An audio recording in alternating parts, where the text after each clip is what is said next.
Then we will begin in 5, 4, 3, 2, 1. Fragments of Silicon, now with one additional fragment.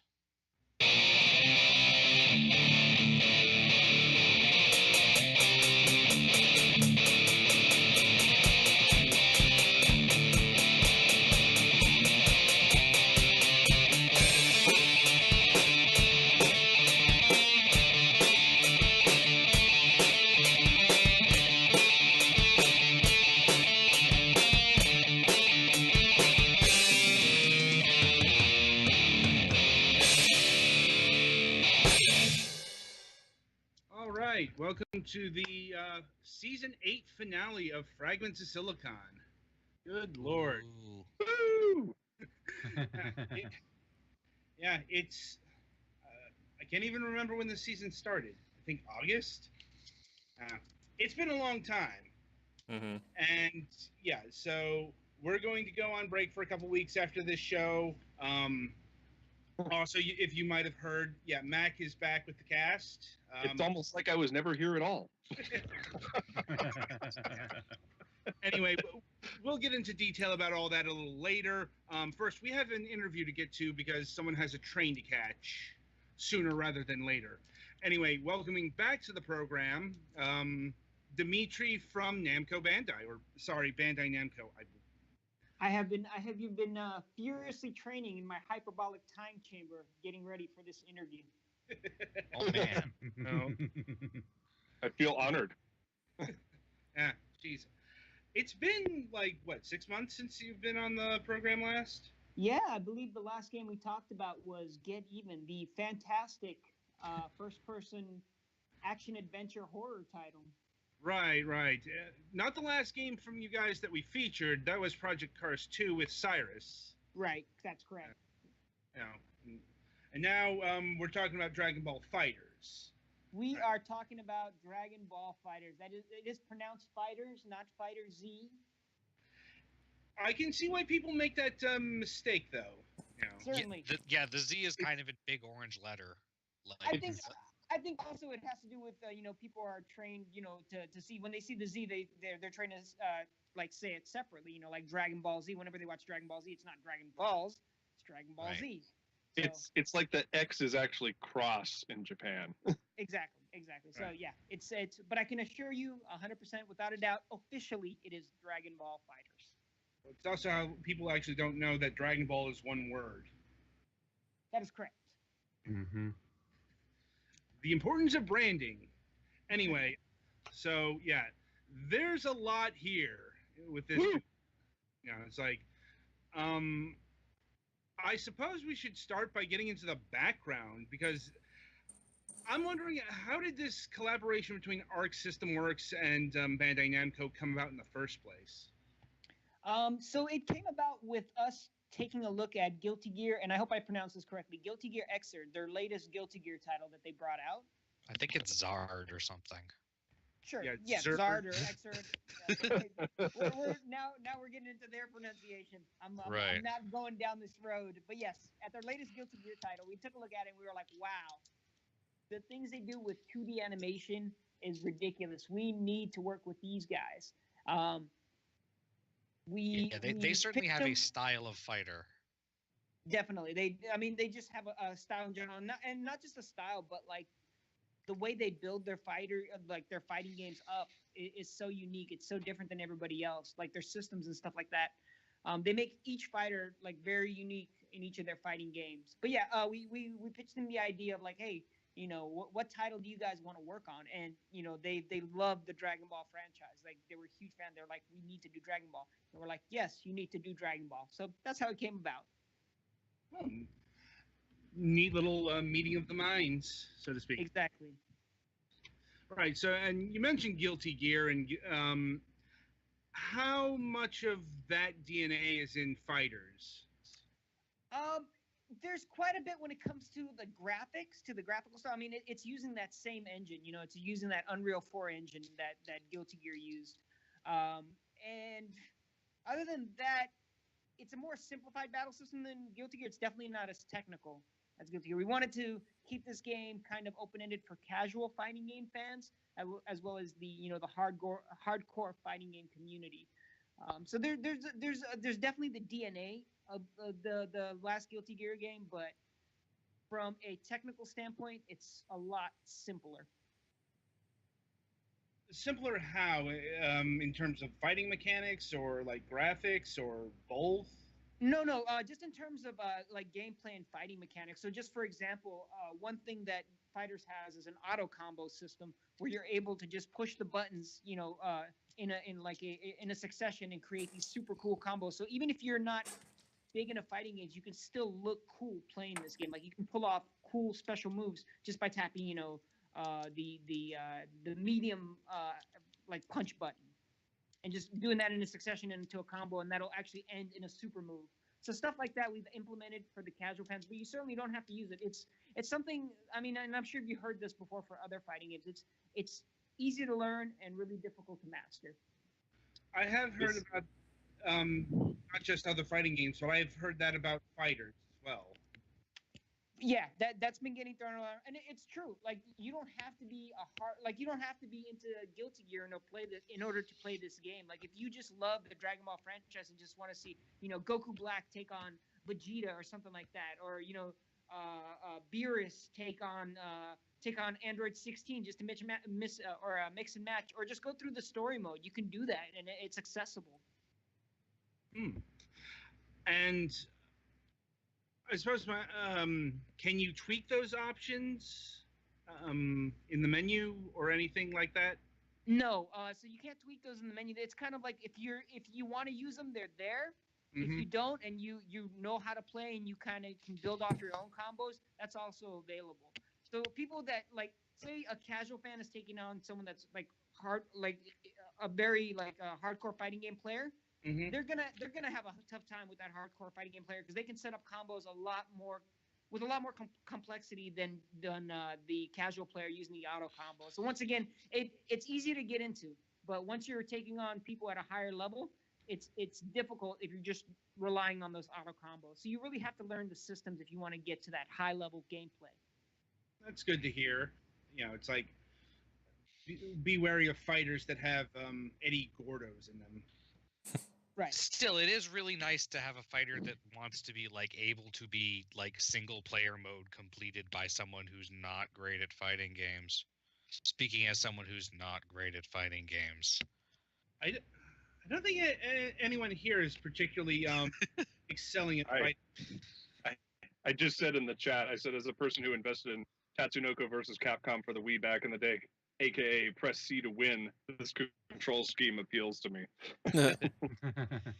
And it makes sense given that Dragon Ball Z, the whole family is probably the most famous toy connected anime in existence. Mm-hmm. So there's going to be a lot of casual buyers and players. Right. Like I was saying earlier, some people just want to, see the story, want to see what happens. Who's this new Android 21 character, and what is she doing? What does she have to do with this entire series? And what are the 3 different arcs, and why are you in Goku's head, and what's happening there? That's the other thing is the story mode is really interesting to go through as well. Right. And was the story mode created with the assistance of Akira Toriyama?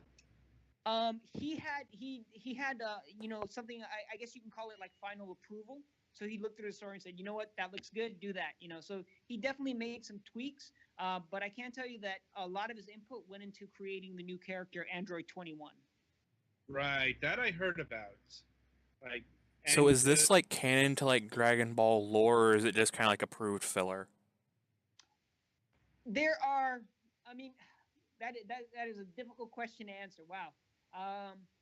There are aspects of it where there are callbacks to Dragon Ball lore, but it's a standalone story. Mm.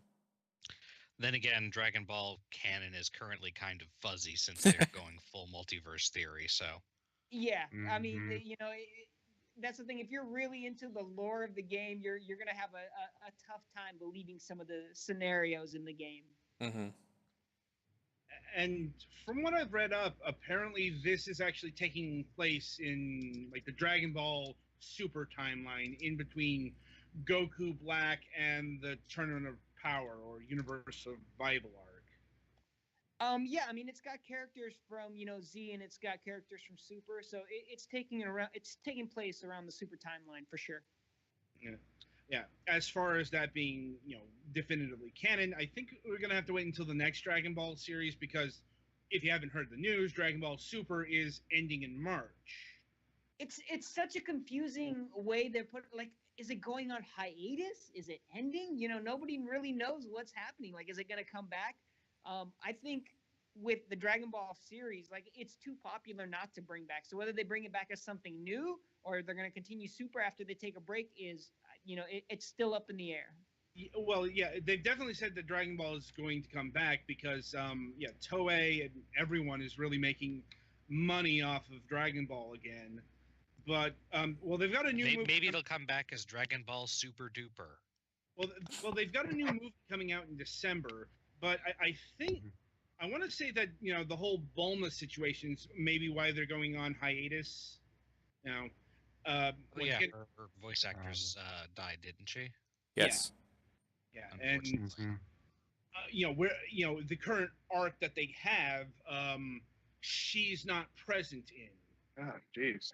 Yeah, that hits a little too close to home for Bandai Namco. I would say, you guys have, on the Japanese side, you guys have lost a lot of luminaries. It was the last project. Fighters was the last project that she was really involved for us. So it was kind of tough for us.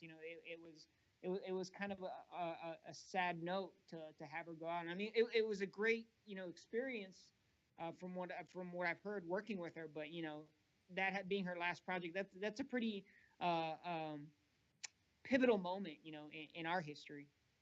Yeah, I mean, it just.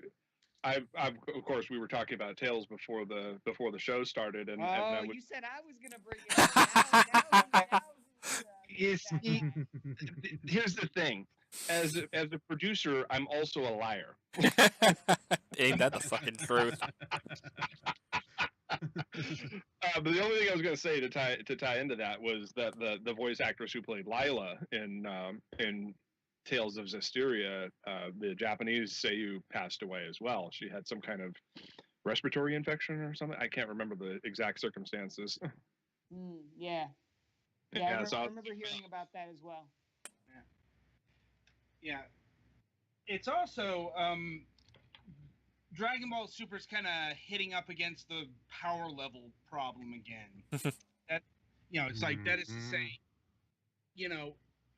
they're hitting up against how powerful can we get these people? And there are issues like, oh wait, we called him the supreme god of the universe. If we make anyone stronger than him, there's going to be ignoring that. I mean, they've done that 3 times before, but yeah, it's always been a problem with Dragon Ball, because their methodology of dealing with escalation has always been, new power levels, whatever the name. And granted, this is just speculation. They haven't ever given a reason why the Super show is going on hiatus or whatever, but it is ending. So, anyway, getting back on Fighters. So, how many characters are in the game, and what thought process went into the roster selection, or at least the initial roster selection?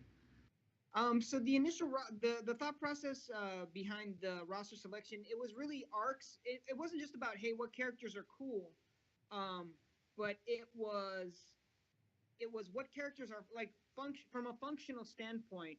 What would be why would these characters be ideal for this game? There's a reason for each character. Each character is unique. There's a reason why Yamcha's in the game. there's a reason, why Beerus is in the game. They all play differently, So, and that's actually, I'm sorry, I didn't answer your first question. I believe there are 26 characters in there. I could be wrong. I'm sorry, no, 24 characters. 24 characters, and then we're adding 8 as DLC characters. Is that like a final DLC selection, or is that like a season of characters? So that's a season of characters. So they'll be they'll be coming out in bursts. So you're gonna get like 2 characters for several months. Mm-hmm. And how many DLC characters have been revealed at this point?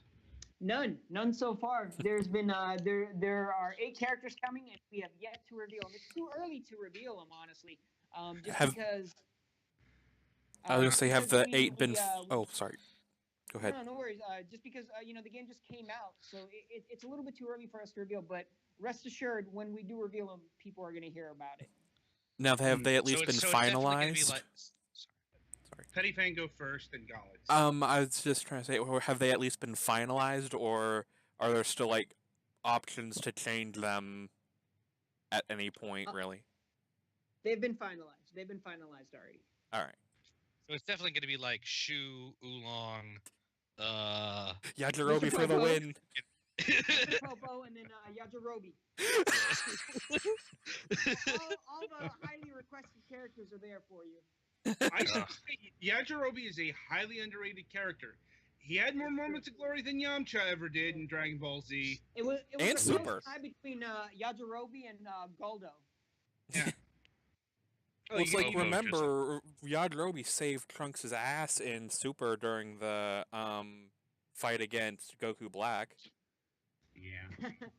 Actually, unironically, Guldo might be fun for this kind of game with the time short-term time stop. Yeah. Yeah. So he's actually part of Captain Ginyu's in the game, and he has if you look at Captain Ginyu on his own, he's only got 2 moves really. But he uses the additional Ginyu Force, his character. So technically, Guldo's in the game, but he kind of just comes out as an assist, if you will, or as a move. Okay. Kind of reminds me of the Pokemon trainer from Super Smash Brothers. That is a very good comparison. Hmm. Yeah, anyway, let's see. So, is there a tier system to fighters? Like, are more fighters easier to use or harder? There definitely is a tier system. Like, a lot of people are finding out, which is funny. And I think Arc did this intentionally. If you look on kind of the message boards and like the fighting game community, Shoryuken, a lot of people are using Yamcha as an assist. Like, they're calling Yamcha a god tier character. And I think Arc did that intentionally. It's like the joke character is actually one of the best characters in the game, and it's true. I've used him in the past, and he has an awesome assist. He's a great rushdown character. He is really cool to use. Plus, he's got a cool little arc in the story mode as well. Well, I mean, that's kind of the thing. What goes on in the series and what goes on in a video game are kind of 2 different things. So yes. Yeah, definitely. Actually, that's a great point that you guys were talking about power levels. It's so funny that like power levels don't matter in this game. Like, Beerus could take on Yamcha and Yamcha could beat him. Yes. So they kind of threw those power levels out the window. It's like, no, it's based on your score, and obviously they had to because it's a fighting game. Right. So you've got to have your win states for all your characters. Right. No matter how implausible it might be in the actual canon. Yeah, I mean, in real life, Beerus, with a flick of his wrist, would destroy Yamcha. Right. Anyway, so what's been the reaction from the fighting game community over fighters? I know they've been pretty hyped up over it, and it seems to be going over well. It's going astoundingly well. We've had a few network issues. There's been some stuff with the ring matches, which is like kind of the friends invite system that we have. There's been it's been a rocky launch when it comes to network stuff, but as a whole and like gameplay wise, people are loving this game. It's the Dragon Ball game people have been waiting for. It's like playing the anime. It in some respects it looks better than what Super looks like. There's certain cutscenes where I'm just like, wow. And then on top of the fact that it's going to be one of the main games featured on the Evo main stage, we just announced that yesterday. Mm-hmm. It blows our mind to see like how far this game's come in such a short amount of time.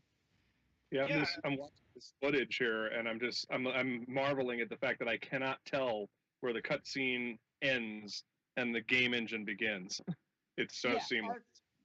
Arc's just, man, those guys took that Unreal 4 engine and just made magic with it. I can only imagine like a 2D side scroller made by them using that engine. Holy smokes, it would be amazing. I don't know if we'll all survive that. Yeah, I mean potentially, but I'm not. I don't know if Arc has ever actually done a side scroller. You know, they haven't done a side scroller. They have done this weird. I don't know if you guys remember, but for the Xbox 360, they did this weird Dynasty Warriors almost. Yep, with Guilty Gear.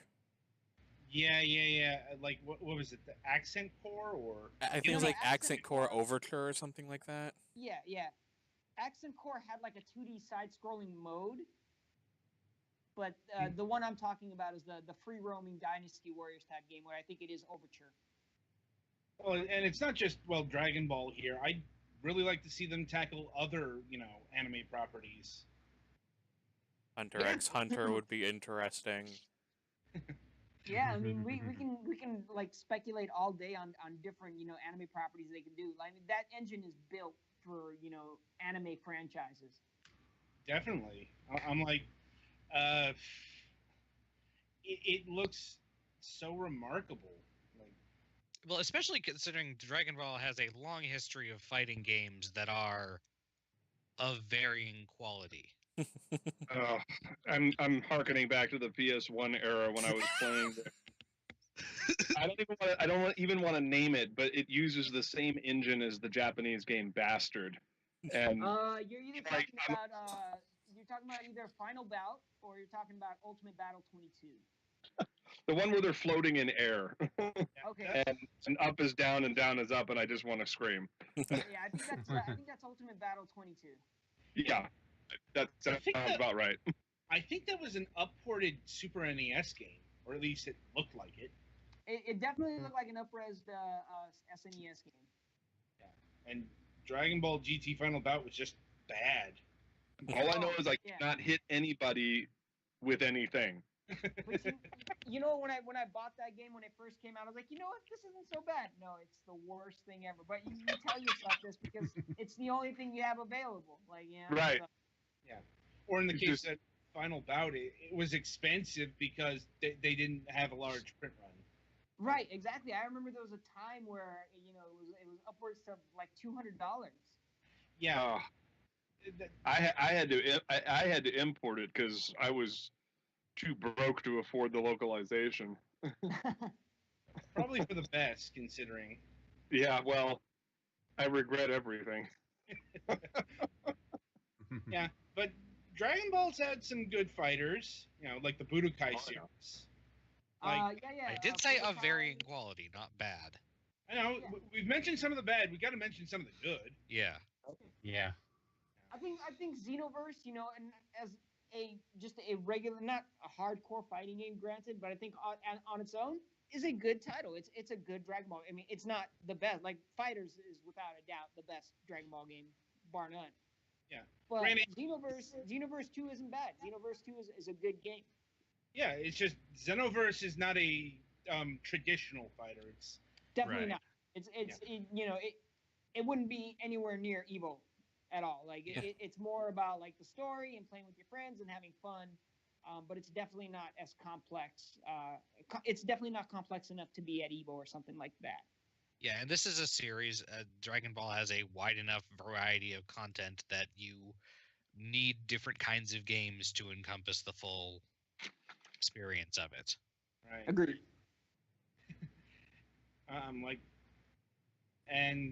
Yeah. I mean, and Dragon Ball's had games outside of fighters too. Like, there's been a surprising amount of RPGs. Mm-hmm. I think one of the first ones I picked up was Legacy of Goku, I believe it was called. Yeah, on the GBA. Yeah, I never had that, but I remember watching some people play it, and it looked kind of cool, actually. Yeah, it definitely had like a Zelda vibe to it, right? Mm-hmm. Yeah. The thing is, the first one was not very good. No, they were still learning. They were learning the ropes. The second one was a little bit better, but none of them were great. Yeah. Although, I think they hit their stride with the third one that not a lot of people know about because it wasn't called Legacy of Goku. trying to remember its title. Boo's Fury, I think. Yeah, like it's like I think it dealt with like the either the Boo saga or it might have been GT. I don't know. It was the Boo saga. Tsunami freaks. You got me. You guys are the Toonami freaks. So. Speaking of which, is this game dubbed? It is. So it's got you can play it with either the Japanese audio and subtitles, or you can play with the English audio. I prefer the English. That's just because I'm used to watching Dragon Ball Z in English, so I'm used to hearing the voice actors and Dragon Ball Super.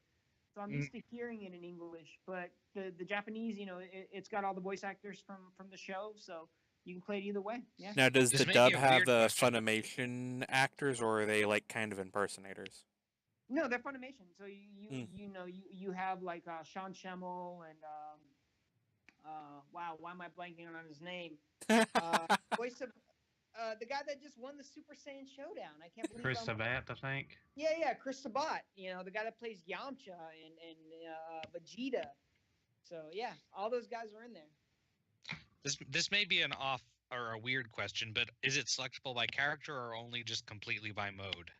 It's complete. It's a valid question. It's completely by mode. So you just go into the options menu before you start up, and select English or Japanese, and you can't. It's not selectable per each character. Okay. I didn't think it would be, but there are some visual novels and stuff, I guess, mostly do that. So. Yeah, I think it would just logistically, it would just be too difficult to let you pick, individual voices for each character. Mm-hmm. Probably. I'm mostly with you on being used to and mostly preferring the English voices, especially Goku. I think it's all just a matter of, what you grew up with. Mm-hmm. I can definitely agree to that because, I'm not a big fan of the Japanese version of Super, like, due to... Same. Yeah, I've only, I mean, I've watched the, up to the most current video, but yeah, I prefer watching the dubs on like Funimation Now or something like that. Right. Like, I've been catching Super off the Toonami block. Okay. Yeah, they just hit Goku Black. Yes. Which is interesting because, the voice actor posted about Goku Black recently. Because the first time he played the role was in Xenoverse 2. Yep, that's right. Mm-hmm. And that's the first time you heard his the English voice actor. Yeah, and he mentioned that he played Black completely different in Xenoverse 2 than in Super. Yeah, that was kind of a big not point of contention, but just it was a weird kind of occurrence. You hear one voice and you're like, oh, okay, this is what he's going to sound like in English, and then you hear him in Super and you're like, okay, this is not what he sounded like. Well, he explained it. It was because when Goku Black came around in Xenoverse 2, he had no idea what his character was, literally. Right. Yeah, there was no context to the character. Yeah. Whereas that's here with his arc and all that stuff. Now, anyway, getting down into the mechanics. So, how does Dragon Ball translate into fighting game? Like, does everyone have their, signature attacks? Can people do the moves that you see in the show? Yeah, so the way it's like with Arc, I think I've already talked about this. They make each character so unique. Each character plays so differently. No two characters play alike. But the other thing they did was they kind of added Easter eggs and just little touches. So, for an example, if you have Goku, Gohan, and Gotenks on your team, you're not able to do the family Kamehameha because Gotenks is merged. So there's little touches like that where little Easter eggs that Arc put in there that fans will see. And like, can Vegeta do his Gallic gun, for example? And Yes, that's in there. So like yeah, I'm sorry if I didn't answer your question, or I didn't answer your question too well. Yeah, each character, has their signature moves in the game. okay. And How do you handle the fact that all the characters can fly? That's the thing is they don't. They took that part out. They added the not the Dragon Rush, but a move where they can kind of dive into the characters. They can like home in. Yeah. So Okay. And they like don't really every fly. aerial combo finisher knocks him down. Okay, so no like full flight. There's a lot of midair combo possibilities, but like this fight's still basically grounded. Right. Yeah. Exactly. And the term before Dragon Ball fans start attacking me is the super dash. So if you hit I believe it's the right trigger or right R2 on the PlayStation 4 controller, you'll do like a super dash where they'll kind of dash into the character to set up a combo. But there's no like flight to where you're always moving around in the air. There's no like I remember in the old Super Famicom games you're able to fly up in the air and the screen would split apart. There's none of that. Yeah, that's always one of the trickier things to balance, and not doing it as full flight is probably the most effective way to do it for a balanced game experience, honestly. Exactly. I really applaud Arc System Works for not trying to get to not try jamming the flight mechanic in there. It's like, you know what, this isn't going to be really useful. I know a lot of characters fly in the show, and a lot of combat takes place in the air, but we aren't going to do that. And I think it didn't need to be in there, and they didn't they didn't implement it. So I applaud them for having that the wherewithal to hold it back, to just get the stuff that needs to be in it, the mechanics that just make a better fighting game. Mm-hmm. well, do they have other things like charging or?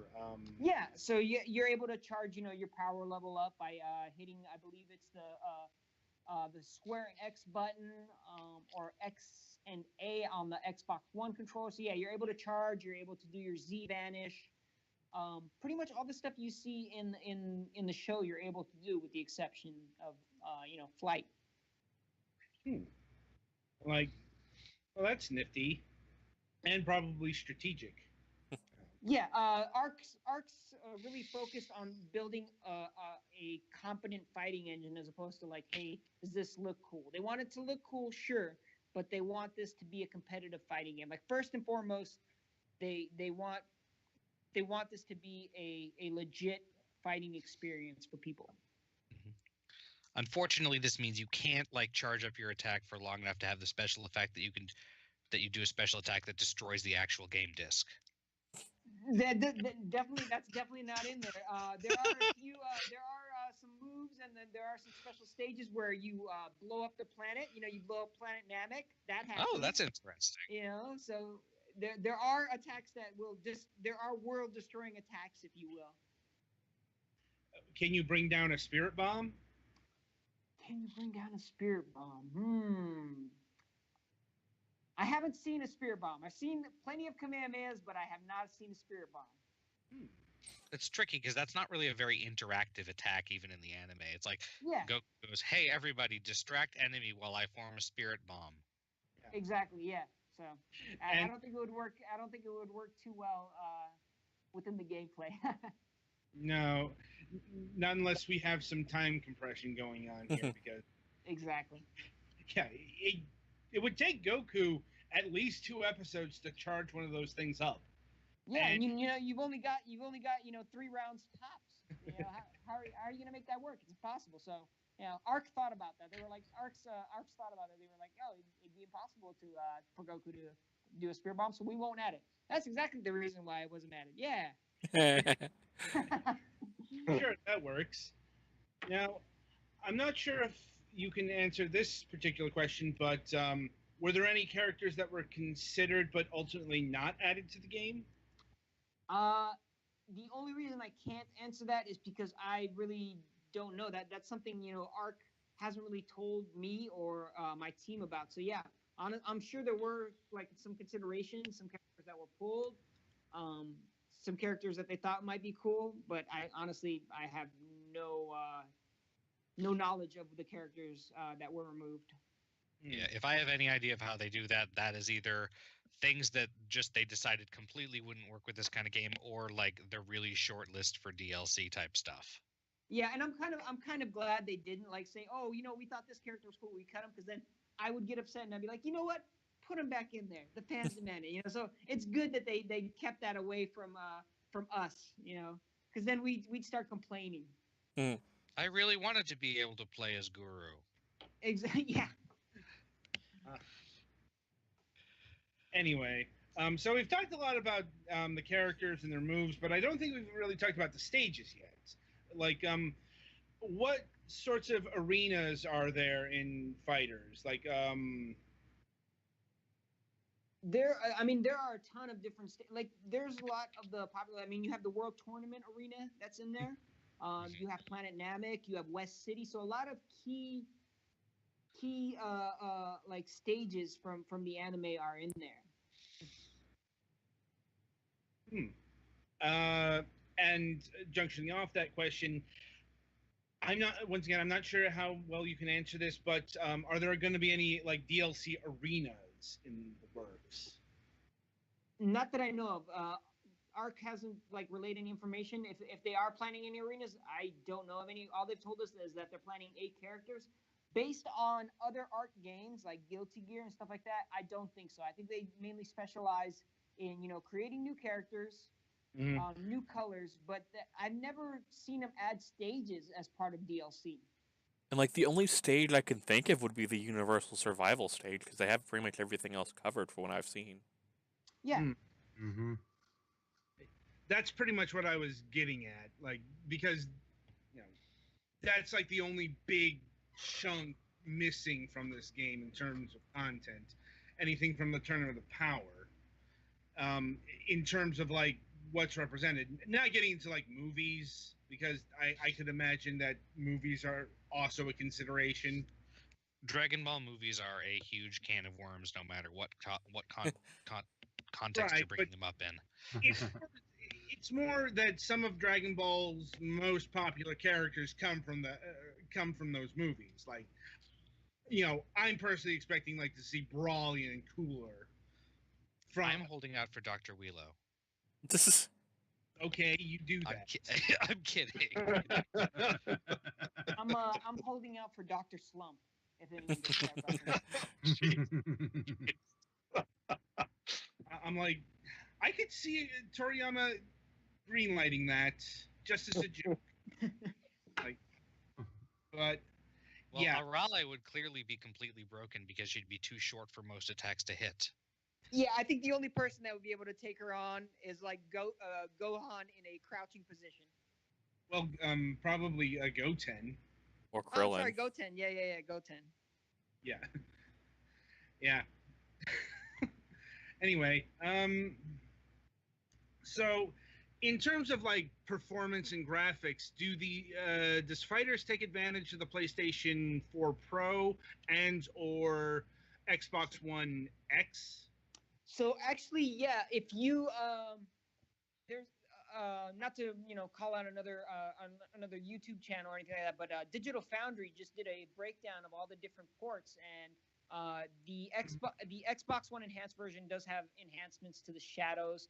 I would say it's not counting the Steam version, which you can up-res to crazy. I mean, you can get the resolution up 200% and just make it look amazing. But the Xbox One X version in terms of consoles is probably the best version. It does have enhancements. Right. I mean, the PC version's the PC version. You can do all sorts of things. So a little bit of inside baseball. As cool as this game looks, it's very light. I believe it comes in at about 5-6 gigs. So it doesn't take up a lot of room. And the engine that runs it doesn't take much to power.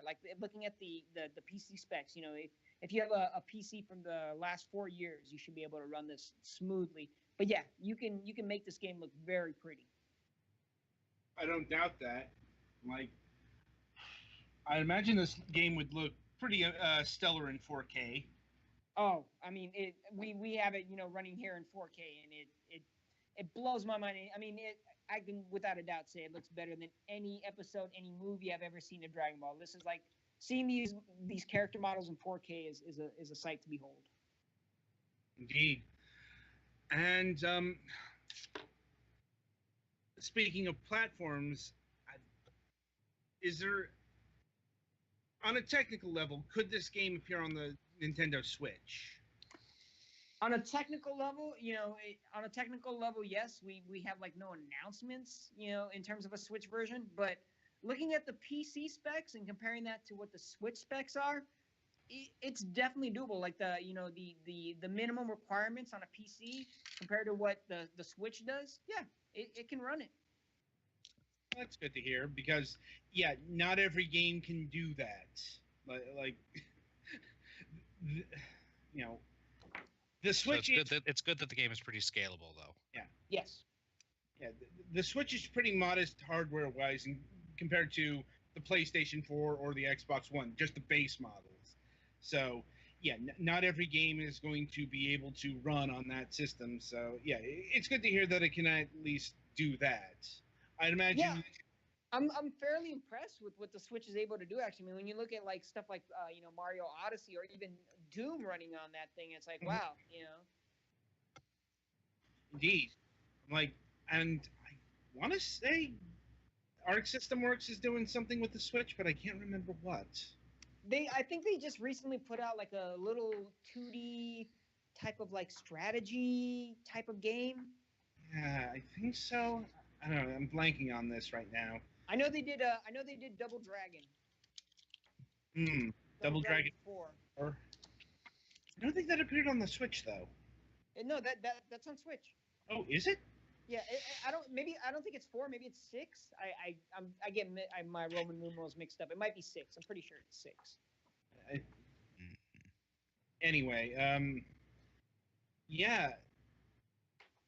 It's like I to our viewers and listeners and all that. I wish we had more news on a Nintendo Switch version, but those are just going to have to come in the future.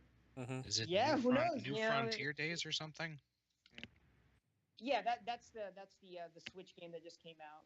Yeah, sorry, I just was checking. Yeah. And they've said that they're doing Blaze Blue something, at least. So. Yeah, Blaze Blue game. That's what I was thinking of.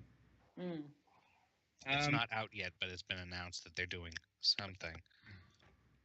But anyway, in terms of sales, Dragon Ball Fighter seems to be doing well, at least from the initial announcements. Yeah, we've shipped 2 million units out there, so it's doing real well. I hate to cut you guys off, but I got time for one more quick question, and then I have to get ready to go. Right. Okay. I'm like, all right. I don't know. Ogre, do you have any questions? Windlord Slug. Need more Namekians in this game. That's true. Accurate. After King Kai. But what about Master Roshi? There might be a Lord Slug color for Piccolo. That's one of the things they're really good at doing is costumes that are based on When Mighty Mask.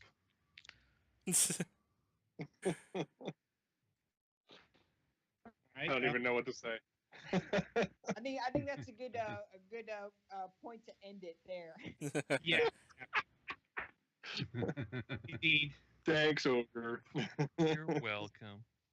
But yeah, Dragon Ball FighterZ, it's out now. Go pick it up, enjoy it, have fun. Look for more news on the DLC on our Twitter at Bandai Namco US, and yeah, just follow us there.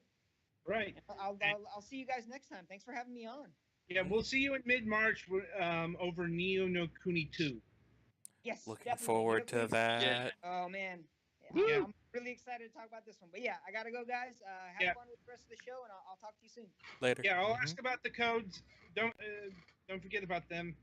Yep, I'll get them to you later tonight. Okay. Thanks. Hooray. All right. So I'm excited. Are you guys excited? Mm-hmm. yes. Damn it! Now I gotta go buy a Switch.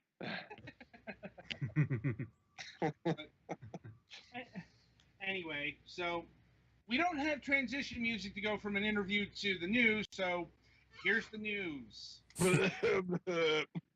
There. I mean, I could just play the MSP music if I really wanted to. Do not do that, or I will cut you. Challenge Right. accepted. And All right. I'm fully buzzed on Pabs. Don't tempt me. Stand down. Just So does that mean it's a bad time for Mac to go first on the news? No. yeah, I was about to say, Perfectly Mac, fine. since this is your grand return after however many years, why don't you go Right. first? Well, goodness gracious. I guess I'll lead with the bad news, of course, as I told everybody in the pre-show.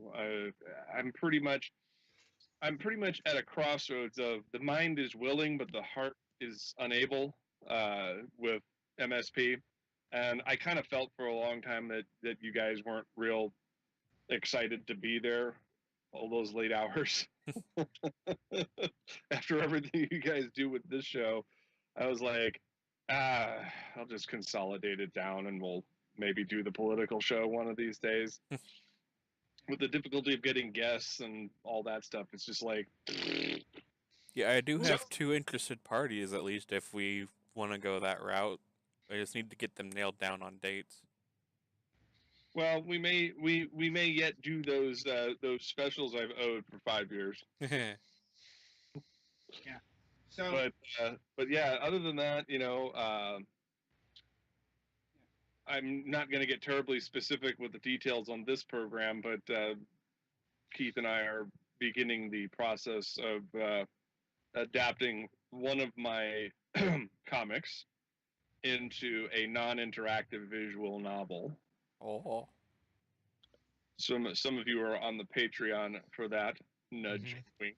actually, that's allowed on this show because, oh boy, do we cover visual novels. Well, I'm just saying it's the porno one, so Well, I didn't want yeah, to. I can't. Right, I and can't like Adam stream said, it, but we we can were talk talking about it. Visual Oh, novel. Yeah, that's true. Visual novels were porn-based. Yeah. I just didn't want to say it while Dmitry was on the show.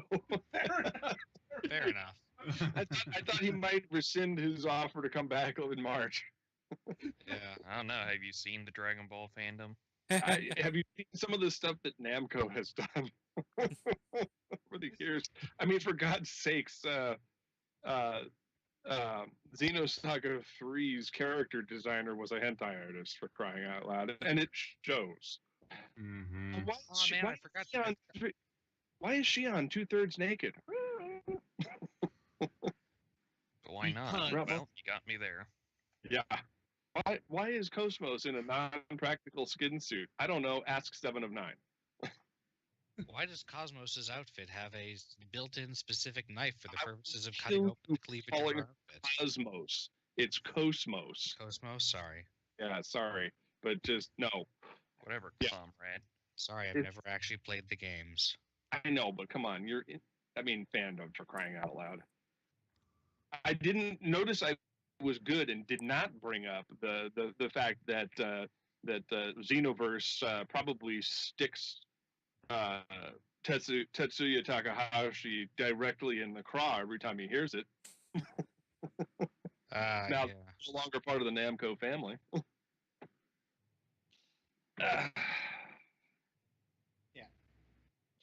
Anyway, getting back on track here. Right. Anyway, so yeah, that's pretty much it for the news for me. Anyway, I'm back, and hopefully you'll see more of me next season. I will be somewhat sporadic until such time as my career as a full-time auteur takes off, in which case I will no longer be working a 9 to 5. So, Indeed. And proceed. also a scheduling notice on that. Starting next season, we'll be aiming to start at 9:30 Eastern instead of 9 o'clock. Yeah, Right. not And a big, that's just not a big delay, but just keep it in mind. We'll mention it again next season because we are going to be going on break for a couple weeks here. right. And it's just because I don't want to be late in those weird times, in that weird almost half of the year where I'm 3 hours back instead of 2. Right. Because that messes things up. I'll still be at work when you start the call, and I don't want to miss the news. I don't want to show up like, oh, guys, I just flew in, and boy, are my arms tired. Yeah. because I'm sure that'll go over well after about the 6th or 7th time. Because we've never run a joke into the ground. Never. So, you know, like, oh, wait. I was about to say, and looks out behind the shed with a pile of burning jokes. Yeah, from one to Japan. All right. Moving forward. Twilight, why don't you go next? Well, there's been a lot of rain. And, so what else? We've been doing a reset at work recently, moving stuff around and confusing the customers, which is fun. Well, that's the only reason why you move stuff around. Yep, to get more money. Yeah, I fucking hate that. I can understand that, yeah. It's not just because I'm inclined to spend more money. It's because I know why you do this. It's like, now I gotta fucking relearn where all the stuff I want is. They just want you to accidentally see other products. Yeah, I know the whole market psychology behind it. Anyway, so what else? Can't really think of much else that's been going on over here. Just been playing games, and oh yeah, and we're still doing that homebrewed tabletop RPG. Slowly moving along, trying to get everybody together to the schedule issues, but going on pretty well. The death of all too many tabletop RPGs. Yeah, I've seen too many of those myself. Yeah. And that'd be it for me. All right, Galix? Oh boy. So, Sunday night after the Super Bowl, which was a good game even though the Patriots lost, which I'm allowed to say because I'm from New England. Boo. All right, put the spiked clubs away. Yes. Anyway, They so made that 30 seconds of dead air. Oh my God, somebody got fired. anyway, I woke up in the middle of the night, very sick, and had to take the next day off from work. And then the next day, I was still not feeling tip top. And then today it snowed a bunch, so it's just been a wonderful series of days.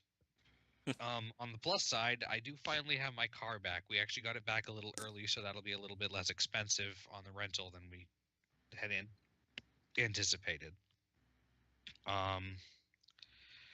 Video game wise, I have not been having a whole ton of time to play stuff, or I've been tired or whatever. But well, there's no review this week, so yeah, maybe I'll catch up on some stuff over the break.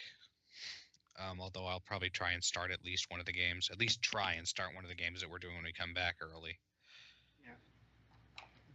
Yeah. Yeah, I guess that's kind of it. Sorry, I'm still a little bit off. Even though I'm mostly feeling better. I get that. It took me a while to recover from my recent illness. Anyway, I'll explain. So, Petty Fan, you're up. Let's see. Not a whole lot's been going on. I ordered a new set of shelves in my room, but when I got them, I found that they were too small. So I had to ship those back to Amazon. So, gonna figure out what I'm gonna do about that, because the shelves that are the right size are a lot more expensive. So that's kind of been putting the finish cleaning my room thing on hold. As far as, like, on break stuff, I'm gonna try and stream some Monster Hunter. And, like, if anybody watching wants to join, head over to our Discord. Links at the bottom of the Twitch page. Because I play on PS4, so we can see about getting some people together and just have some fun. Anything else? Not really stuff I can talk about on air. Oh, right, that thing you were alluding to last week. Yeah, the thing that I'm not really legally allowed to talk about because of actual NDAs. Woo! Murders. You Eh, mean the cleanup jobs? Wink, wink. but I thought I saw Harvey Keitel lurking in the background. well, now that you all know, can I get your addresses? Yeah. All right. So yeah, I guess that's it from me. All right, Ogre, it's your go. Oh, let's see. It snowed overnight, Snow quite is bad. nicely, about 3 inches out there. Let's see, recordings are going fine. Don't have to record extra this week because unfortunately the bank decided that, hey, you forgot to sign this piece of paper, so poor Naka and Barry have to hold off from closing on their house this week. Oh. Yeah, some stupid paper they need to sign, and they need to sit on it for like a week or something, and it's kind of just stupid, and Sounds like I feel it. like somebody should be smacked for it, but I don't know who. Probably the bank, just because. Let's go with that. Yeah. Mm-hmm. Let's see. But they're still expecting to close soon, so probably by the time we come back, they'll be moved into their new place. Hopefully. Well, when's their lease up?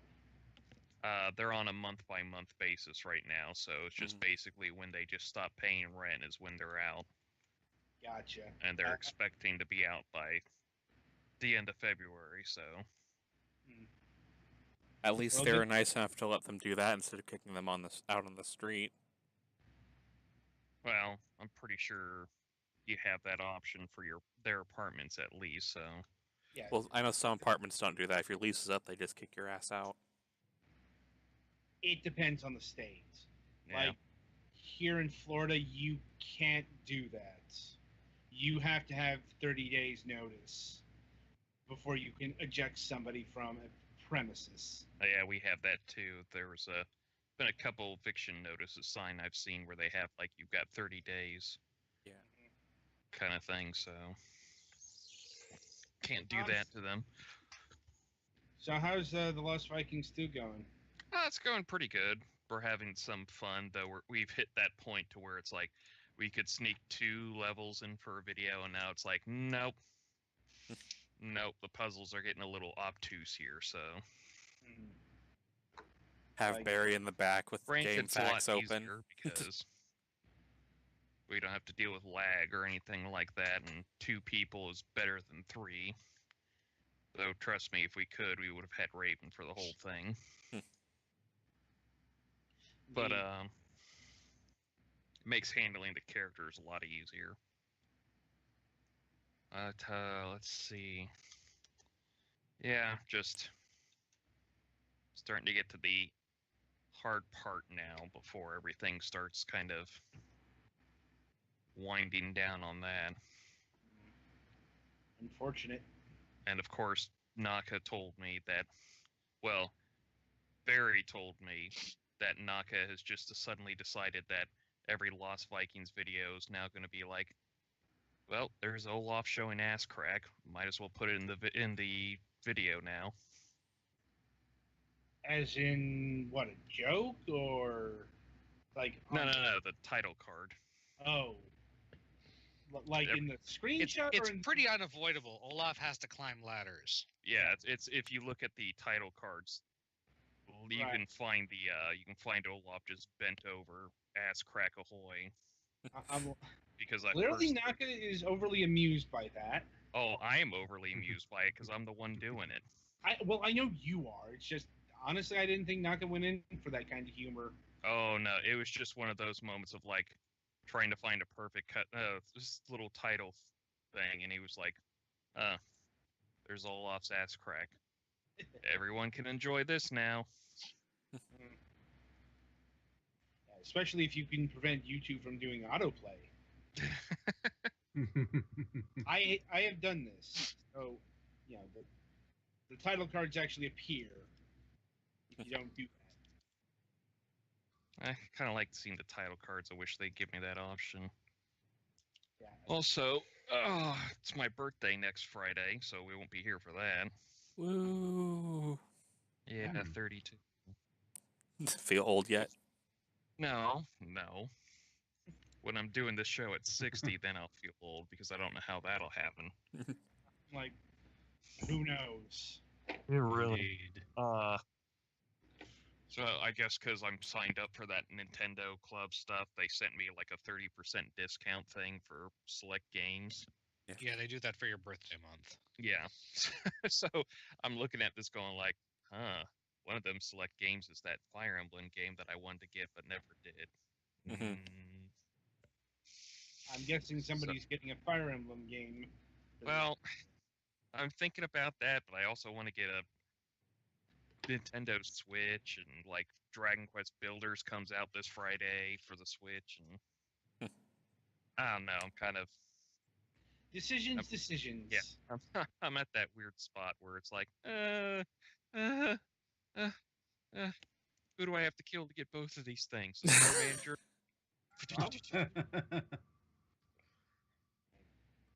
But Anything else? I love trains, even the Phantom Train. No matter how much he makes us hate him, I still love him. Well, the making us hate him is more of our own folly than his. Well, on that note, I guess it's my turn. Yeah, not a lot of news this week. It's in contrast to others, it's starting to warm up here because Florida. Like, it I mean, was I guess a balmy- technically it's warming up here. That's why it's sleet and freezing rain now instead of nice snow. You're in Maine and I'm in Ohio. Try to work that one out. I'm like, it's called the lake effect. We had an ice storm come around our Bane of the area. What am I supposed to do? Anyway, yeah, it was a nice 81 degrees here today. Like, still, you know, it's still fairly chilly in the evenings, but nothing like it was last month. Like, not sure how I feel about that, because it can get you know, it's getting stuffy again. Outside of that, let's see, getting a haircut tomorrow. It's been about 3 months. And yeah, that's about it for, you know, personal news. Like, so, Petty Fan, play the transition music.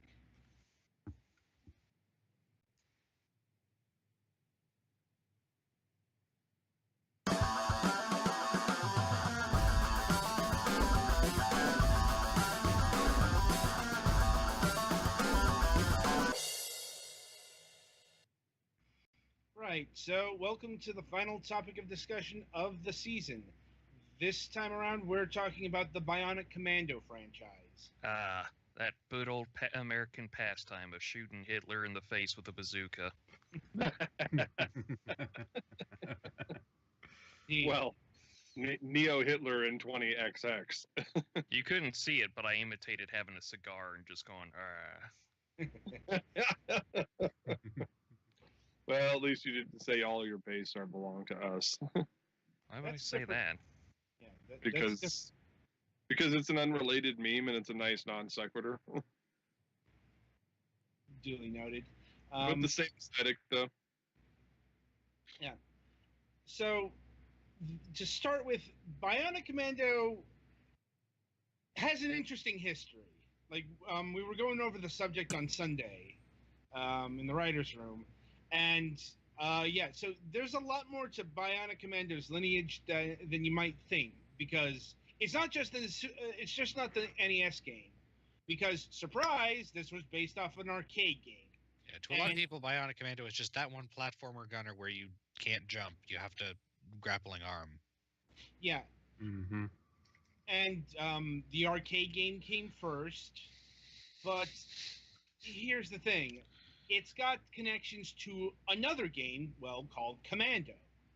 It's a pseudo sequel to Commando, mainly via connections established like Super Joe. Super Joe is the protagonist of the Commando game, and he shows up in Bionic Commando. But it's not the actual sequel to Commando. That is a game called Mercs. Like, yeah, like I said, it's only going to get more complicated from here, folks. Might want to break out a flow chart. I'm not even joking about this. Oh, come on. It can't be as bad as Wonder Boy. No, it's not as bad as that, but it's still more complicated than it should be. You know, because in Japan, this game isn't even called Bionic Commando. It's called Top Secret, or Hitler's Resurrection Top Secret. I thought that was the sequel or something, or like the NES version was called Hitler's Resurrection Top Secret. Like the arcade just called Top Secret. That's what it was. Yeah, I think I think in terms of like the Japanese side of things, like the NES version is considered to be a sequel to the arcade version. I'm not 100% sure on that because, like I said, the lineage here is kind of confusing. And to muddy that even more, there is a Game Boy version of this game that further reformulates things. You know, it's funny in our discussions when I can pull out a game that Adam doesn't even remember. Yeah, I'm like, there's a... Yeah. Like, I think I remember it being featured in Nintendo Power, but, you know, it's the same game, but it's not the same game. Because the like arcade... Donkey Kong Country and Donkey Kong Land. Yeah, it's something like that. But it's not like the arcade and the NES where, yeah, these things are really, like, their own things, aside from, like, maybe the character and the bionic arm. The Game Boy version, like, changes the setting from present day to future. From what I've read on Wikipedia. Yeah, I've never played this. I don't think anyone has ever played this. Like, although I know of its existence. I've never played it, though it is available on the 3DS Virtual Console along with the Game Boy Color version. Yeah. If you feel interested for them. Yeah, the Game Boy Color version is actually its own thing. We'll get to in a bit, but yeah, this is the lineage of the original Bionic Commando game. Like, and you know, for our purposes, we'll be focusing on the NES version because, well, that's the one people remember, and that's the one they made a remake out of. Yeah, the less to say about the 2009 version, the better for Adam. We'll cover that. It's just the 2009 Bionic Commando game is pretty goddamn awful, but it's just so stupid and not in any good way. But the NES original, it's one of the best NES games in existence. Now, I don't think that's too controversial a claim to make, since it's one of, you know, it's probably like one of the most revered second tier titles. Like, you're not going to see it mentioned in quite the same breath as Mario, Zelda, Castlevania, Mega Man, but you know, it'll still be up there alongside like Blaster Master or the NES Batman game. And yeah, what made it stand out both back in the day and, you know, now up to now is it's one of the few, not the only one, but it's one of the few that doesn't have any jumping mechanics. You utilize the bionic arm to get around. And yeah, you could almost say that you are a commando that has bionics of some sort. Yeah, and that those bionics and your commando status are top secret. Mm-hmm. And you've got to shoot Hitler in the face. Yeah. Yeah. And you know, you you use the grappling arm in place of jumping, which drastically alters the play style. Oh yeah. Mm-hmm. Yeah, You it have was to always kind of some- inscrutable. Well, you always have to like move over gaps in something. You need something to grab onto. Mm-hmm. It can be a bit finicky, to say the least. Like, yeah. you know, because Bionic Commando is also really, really fucking hard. I went back and played Mhm. some of the remake the other day, and I'm like, I got reminded pretty quickly of how hard this game is. Yeah, I Yeah. played it over the past 2 days, and yeah, it gets annoying sometimes. Yeah, I deleted it in a rage quit session. I won't lie. I threw the cartridge a few times back in the day. You I can't- definitely remember getting mad at it, and not just for the platforming. Yeah, the enemies are fucking bullshit as well. Oh no. I'm talking about Mister. I gotta find shit in the map and make sure I get the specific decoder or radio yeah. or something. Yeah, it's got a kind of, I hesitate to say Metroidvania style, but it's sort of a pseudo Metroidvania where you have to make sure you have the right equipment to go into Yeah, a it's stage. surprisingly exploratory for an NES platformy shooter. Mhm. And it's also one of the callbacks to Commando is if you encounter one of the trucks on the map, you go into top-down style, which is how Commando handled things. Huh. Mhm. Yeah. I mean, and it's also a game where you get to shoot Hitler in the face. And Yeah, you think I was kidding, but that's one of its most iconic scenes. Is just you jumping down, bazooka right into the plane, and watching Hitler's face go. yeah, and they did not censor that in the original version. Nope. And Wow. he cursed.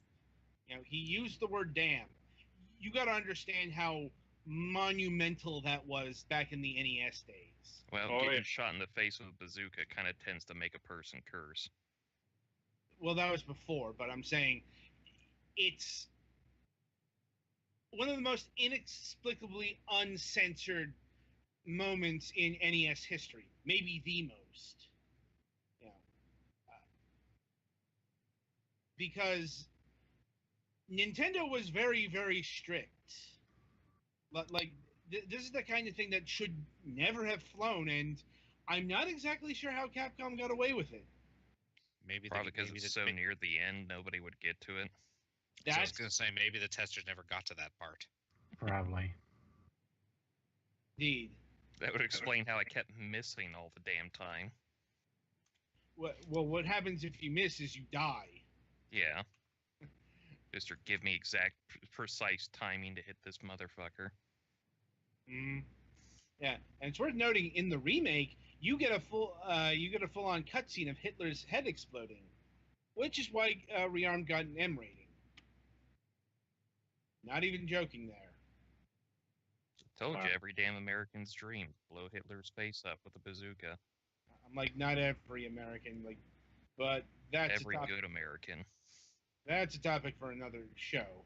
Like, Anyway, so though they did who- actually censor the character. They actually did censor the Nazis in it because yeah, you it's can- supposed to be like random bad guys with their Master D character. Apparently, they actually called them the Bads and changed Yeah, all the the logos Bads. from swastikas to eagles. But Yeah. they didn't really set. I mean, they changed the name to Master D or whatever, but he still has the same hair and mustache. Oh yeah, no, it's the exact same guy. It's just they call him Master D. So I think Adam, you said the remake changes his design.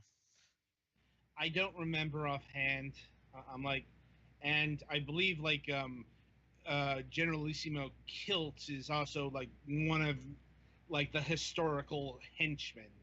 Yeah. Blanking who that is offhand.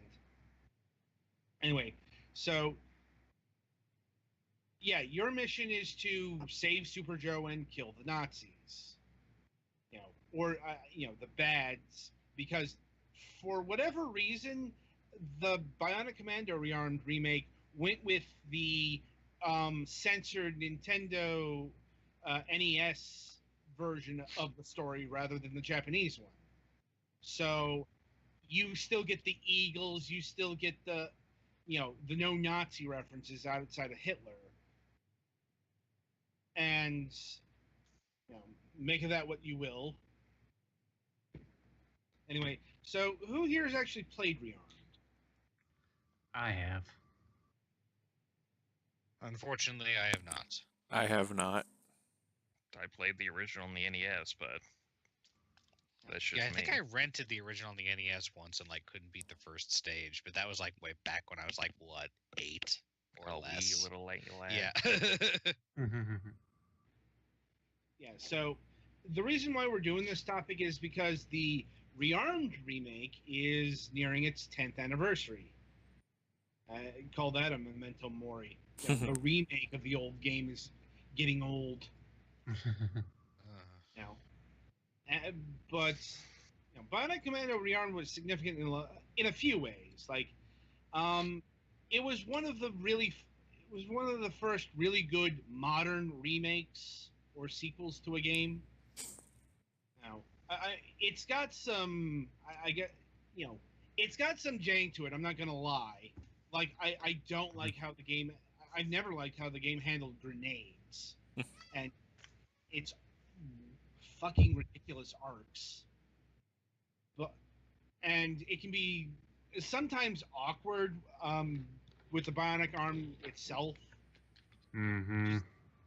It's like, I wanted diagonal. Oh, here's forward. Here's up.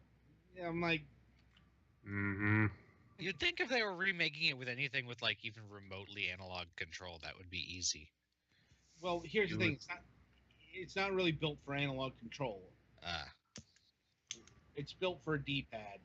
You can use an analog stick, and It's still not hard to do diagonals on a D-pad. No, but it's finicky enough where you're gonna hit some unnatural deaths.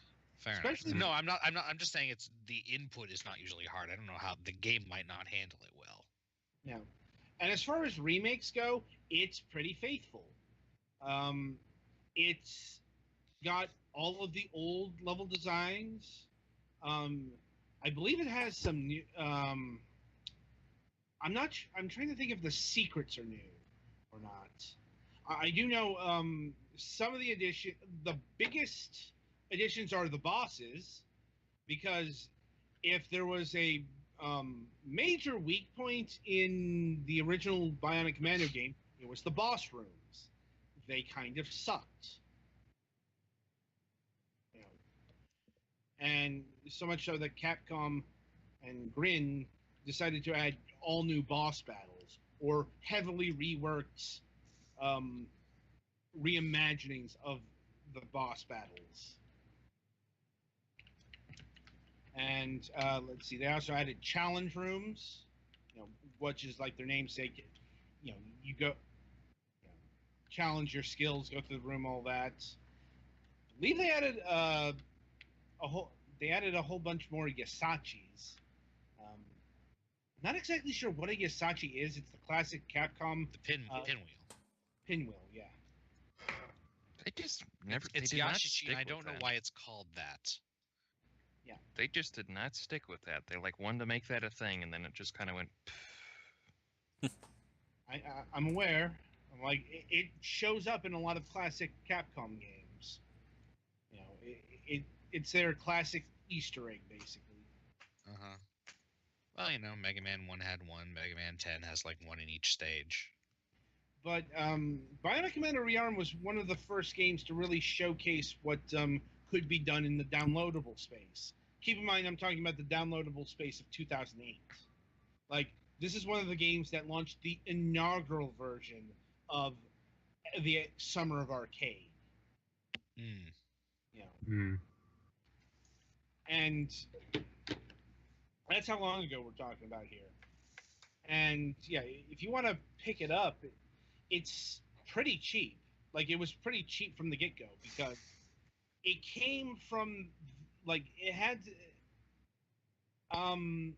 around this time we were just beginning to get acquainted with $15 downloadable titles like Braid.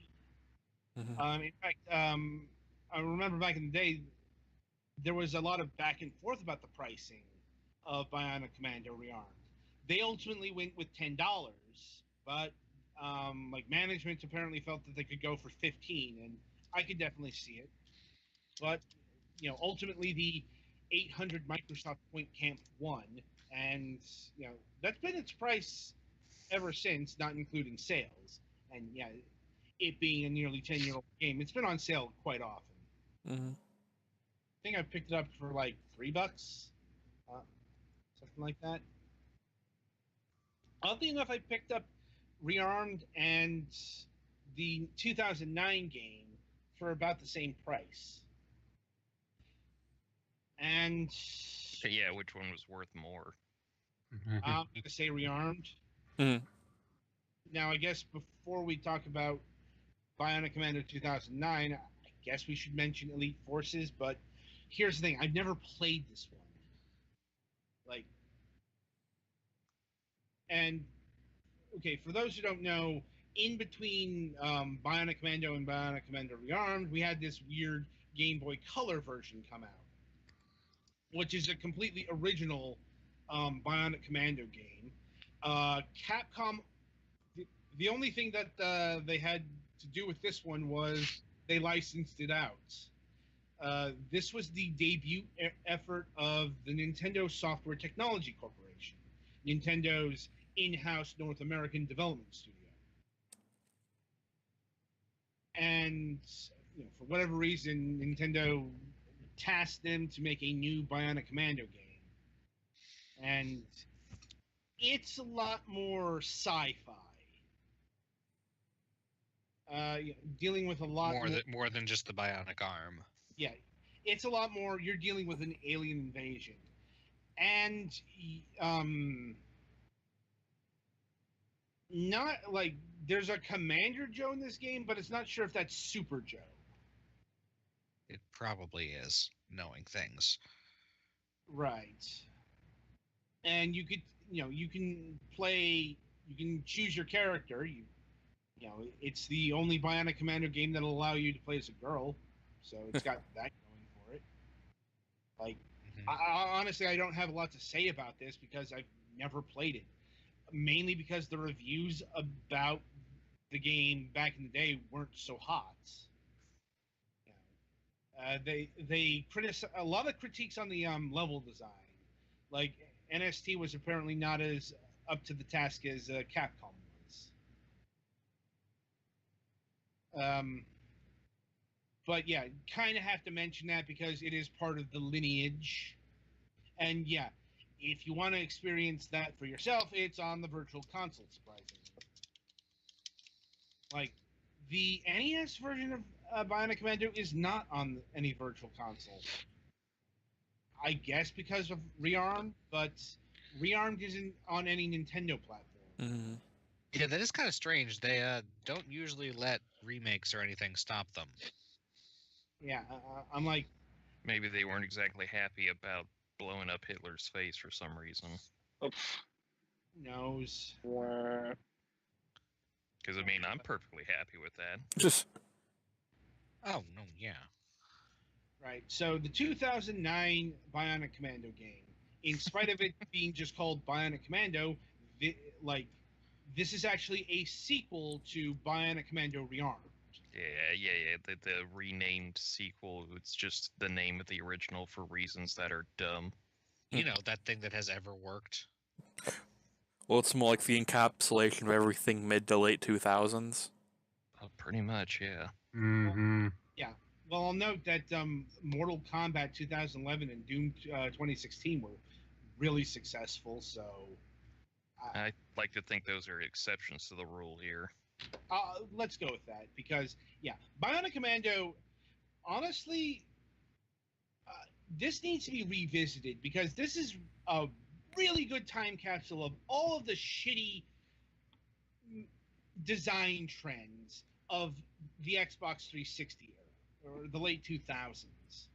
Like, take a protagonist that looks happy-go-lucky in his original game, boom, grim, dark, and edgy. Yeah, I'm like, good lord, this game fucking overdosed on the grimdark. All right, let's get the stupidest out of the way first. And I do not care if I'm spoiling this game for someone. It's nearly 10 damn years old, and it's fucking shit. Like, you've been warned. So, one of the reasons why this game is so hated is because of what it does with the bionic arm itself, and what it does with the characters. Aha, you thought it was just a bionic arm. It's not. It's apparently It's the ghost spirit brain of your dead wife, who is not dead but is a ghost in your arm. not even joking about it. Yeah. Yeah. No, Yeah. he's Yeah, selling- I said it in a funny voice, but no, pretty much literally that. I'm pretty sure that's actually how the meeting went. Mhm. I'm like, oh god, it's just so. Why did you do that? It's like, it's at its best just cheap pathos. I think It- the worst thing I have for this, and going along with the spoilers, is they make Super Joe the bad guy in the end because, come on, the original good guy has to now become the cynical bad guy who's the bad guy in the sequel because, Yeah, I'm like, ugh. It just goes on and on. You know, Nathan Rad Spencer is now he's he's a convict because the world went to shit because of bionics somehow. It caused mutations, and that's his fault because, sure, a bionic fucking arm is going to cause Armageddon. Good lord, this thing is fucking stupid. In fairness, if it's possessed by the ghost spirit brain of your dead wife, yeah, I mean, if you have to kill somebody to get a bionic arm, there may be some merit to, like, outlawing that shit. And as far as the game itself, well, let's see. It's got the design of the late 2000s, which means a lot of corridors, a lot of linear paths, which is really, really fucking bad for Bionic Commando. Because you know what people wanted to do with Bionic Commando? They wanted to do Spider-Man. Yeah, it was like Yeah, Mhm. it's an easy concept. Come on, Mm. Spider-Man that shit up. Well, the thing is, it can't, like, I contend that Bionic Commando came out at like the worst fucking possible time because it's a game concept that would work like now or maybe even a few years ago when, you know, open world games became all the rage. This is trying to be Gears of War. yeah, a cover-based Yeah. shooter where your protagonist is a hunk of meat. You know, and it's got that this fucking time you have a bionic ugly arm ass- instead of a chainsaw sword. it's got that fucking ugly ass piss filter on it. So many games have that. I don't know why Piss Yellow was so popular in 2009. But 'Cause it made it brown look is gritty. real. Yeah, I guess so. It just makes it look urine stained. God, it's like everything about this game pisses me off. Especially the filter. The filter, the gameplay, the design, the story, the everything. The grimdark edge, yo. Yeah. Yeah. It's like, it's not even that bad of a game. It just insults me in every regard. Not It's- just in terms of it, in and of itself, but what it did to the fucking franchise. I was gonna say it's like maybe one of those like it's okay to mediocre, but what it adds into the story just makes it worse. Yeah. Anyway, so with that off the chest, this was not the last Bionic Commando game, even though it bombed spectacularly. There was Bionic Commando Rearmed 2. And that's where things get interesting. Once again, Yeah, I understand this was a better game than the other one. Whoa, what the fuck We was just that? lost. We just lost. Dimitri. Dimitri left. Oh, okay. Yeah. Officially. Anyway, so Rearm 2. Never played this, but that's not through a lack of trying. It's more, this game never hit the PC. I don't know why, but it never did. It only hit the Xbox Live Arcade and the PlayStation Network. And the thing of what I can say about Rearm 2 is it moved things forward.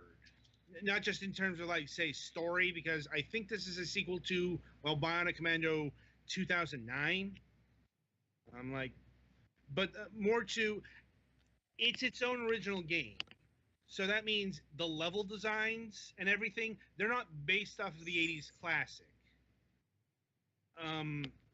And what that means is they actually added jumping to the mix.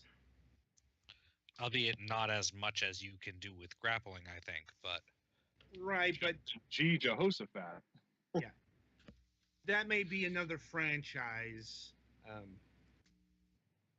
I'm trying to think. I've kind of forgotten the name, but yeah. Anyway, so wish I could play Bionic Commando Rearm 2, but it's not a platform I own, and I don't know, make that shit Xbox One compatible or something, or bring it, bring it to Steam. Microsoft, you have a goddamn store on the computer. Just put shit on there. It's not really up to Microsoft, though. This is up to Capcom. Yeah. Who hasn't really touched the series since then. I'm guessing Rearm 2 didn't do so hot. And, this was 2011. I'm like, I would like to see Bionic Commando revived in the here and now, because I think it would do better. In terms of, like, aesthetics and design. Like, the open world design would just work so much better for Bionic Commando. I hear climbing is very popular these days. Yeah. And, Spider-Man games have been doing this shit since Spider-Man 2, which was like 2004. So, there's a template to work from. All right. So, any final thoughts on the Bionic Commando franchise? Not that I can think of. I've not played any of the games, so... It's Bionic, and he's a commando. You gotta shoot Hitler in the face with a bazooka. 10 out of 10 would do again. Damn it. Yeah, that's always a bonus. Yeah. I just wish Rearm's Really controls were so finicky. Yeah, it's really the only reason to play. Right. So with that in mind, that's the show. That's the season. We'll be back in a couple weeks. Looking like we'll be back February 27th. Well, that's the first proper show. We'll be back for the Sunday reviews beforehand and probably a Friday gaming session. But that's a few weeks down the line. And until then, I wish you good gaming.